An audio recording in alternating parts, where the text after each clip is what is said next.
This is Nine Lives No More, the true crime podcast based on the alleged offences committed by two calculating kitties, where every step is made by a soft paw, every purr hides a secret, and every mew is a call for more treats.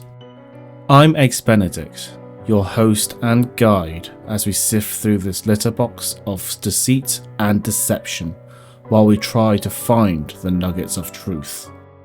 I'm joined this episode by my editor, Eggs Florentine, who will steer us through the stormy waters in this whirlpool of whiskered whimsy.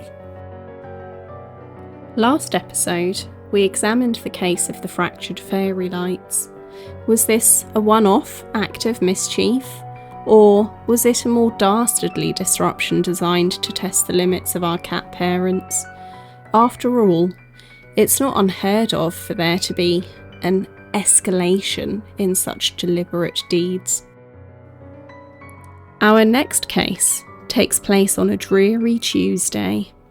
Grey clouds hung over the skies, and a dark gloom hung over the household. It would seem our cat parents were in for an awful awakening on their return home from work. This is episode 5, The Great Catsby. The weather had worsened, with hints of thunder and darkened skies. This was the sort of evening where warm clothing and hot drinks would have been a welcome sight to come home to. Our cat parents had just got home after a long day at work. Providing for two carefree kitties was challenging enough. All they wanted to do was relax. Instead, our cat parents were met with a scene straight out of the Texas Chainpaw Massacre. Where once there had been an ordered, tasteful, cosy living room, now there was only carnage. Streaks of red ran across the soft cream rug, with more crimson trails leading up the stairs. One source, close to the family, described the scene as this. Oh, is this thing on? Yeah, I just got home from a long day and I was shocked to see this carnage, red, everywhere. Yeah, it was horrible. Following this scarlet stream to the top of the stairs, there, on the landing, lay the source of the havoc. The remains of a red ball of wool, ground into the cream carpet fibres, like a rose, crushed beneath a paw. The origin of this red wool? One of the cat parents had decided to knit a jumper. It had been getting cold recently, and rather than purchasing a ready-made woolen jumper, it had seemed better to make one by hand. Nothing wrong with enjoying the fruits or fibres of one's labour. It should be noted, dear listener, that at the time of this discovery, only Smokey was seen next to this crushed rose of a wool ball.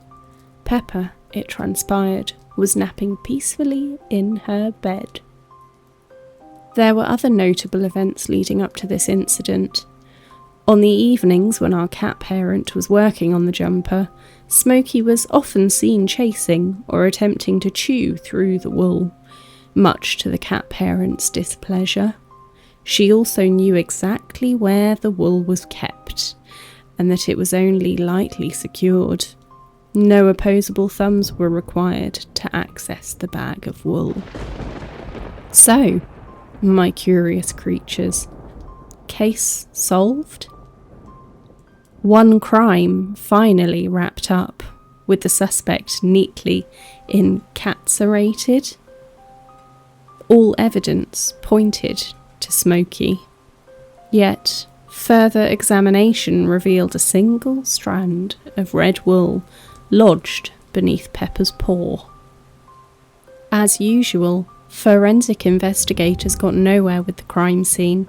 They were, in fact, distracted by the wool themselves and unintentionally contaminated the evidence. And so, Smokey was released on a technicality. For now. So, what does this mean, listeners? Is this the beginning of a new pattern of textile terrorism? Are the sisters competing for dominance? Or are they working together in a carefully coordinated campaign of chaos?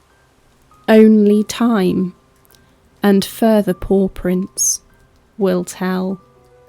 Until then, keep your yarn sealed, your doors shut, and your craft supplies locked behind lasers, padlocks, and maybe a heavy box. Because in this house, the cats don't just play, they plot.